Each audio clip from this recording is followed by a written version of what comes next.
അപകടം പതിയിരിക്കുന്ന വാദികൾ. വർഷത്തിന്റെ മുക്കാൽ ഭാഗവും ഉണങ്ങി വരണ്ട് കിടക്കുന്ന സാധാരണ ഒരു ഭൂമി ഒരു മഴ പെയ്താൽ ക്ഷണനേരം കൊണ്ട് പുഴയായി മാറുന്ന പ്രതിഭാസം ഗൾഫ് നാടുകളിൽ പലയിടങ്ങളിലും ഒരുപാട് ജീവനുകൾ കവർന്നെടുത്തിട്ടുണ്ട്. സമാനമായ സംഭവങ്ങൾ ഈ കഴിഞ്ഞ ദിവസവും നടന്നു.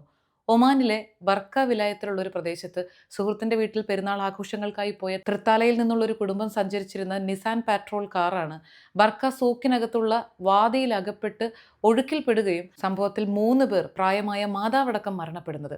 2 കിലോമീറ്റർ അകലെ നിന്നാണ് ഈ നിസാൻ പെട്രോൾ കാറ് പിന്നീട് കിട്ടുന്നതെന്നുള്ളതും നമ്മൾ ഓർക്കണം. സമാനമായ രീതിയിൽ ഒമാനിലെ വാദി ബനി ഖാലിദിൽ വാദിയിൽ അകപ്പെട്ട് കഴിഞ്ഞ ദിവസം കൊല്ലം സ്വദേശിയായ ഒരു പ്രവാസിക്കും ജീവൻ നഷ്ടപ്പെട്ടു. വാദികളെക്കുറിച്ച് നമ്മളൊക്കെ കേട്ടിട്ടുണ്ടാവും. എത്ര എക്സ്പേർട്ട് ഡ്രൈവർമാരാണെങ്കിലും അതല്ലെങ്കിൽ ഇങ്ങനെ പുഴയൊക്കെ മുറിച്ച് കടക്കാൻ വളരെ സ്കിൽഡ് ആയിട്ടുള്ള ആളുകൾക്ക് പോലും ഇതിന്റെ അപകടത്തെ ഒരുപക്ഷെ മറികടക്കാൻ സാധിച്ചു എന്ന് വരില്ല. ഈ സംഭവങ്ങൾ ഇപ്പോൾ സൂചിപ്പിക്കാനുള്ള കാരണം യു.എയിലും പലയിടങ്ങളിലും പ്രത്യേകിച്ച് ഹജർ പർവ്വതനിരകളുടെ ഭാഗമായി ഫുജൈറയിലും റാസൽ ഖൈമയിലും ഷാർജയുടെ ഭാഗങ്ങളിലുമൊക്കെ നിരവധി വാദികളുണ്ട്. എഫറൽ റിവേഴ്സ് എന്നാണ് ഇവയെ പറയുന്നത് തന്നെ.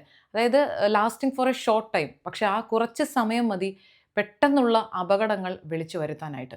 അപ്പോൾ ഇപ്പോഴത്തെ ഒരു സാഹചര്യം മഴ തുടർന്നുകൊണ്ടിരിക്കുകയാണ്. പല ആളുകളും ഈ ഒരു വെതറൊക്കെ എക്സ്പ്ലോർ ചെയ്യാനായി വാദികൾക്കരികിലേക്ക് പോകാറുണ്ട്. അങ്ങനെ പോകുന്ന ആളുകൾക്കുള്ളൊരു റിമൈൻഡറാണ്.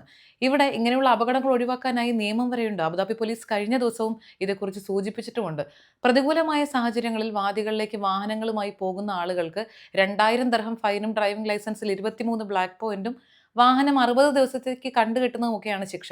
അപ്പോൾ അതിലൊക്കെ ഉപരിയായി നമ്മൾ മനസ്സിലാക്കേണ്ടത് അനവസരത്തിൽ കാണിക്കുന്ന സാഹസികതയ്ക്ക് വലിയ വില കൊടുക്കേണ്ടി വരും എന്നുള്ളൊരു കാര്യമാണ്.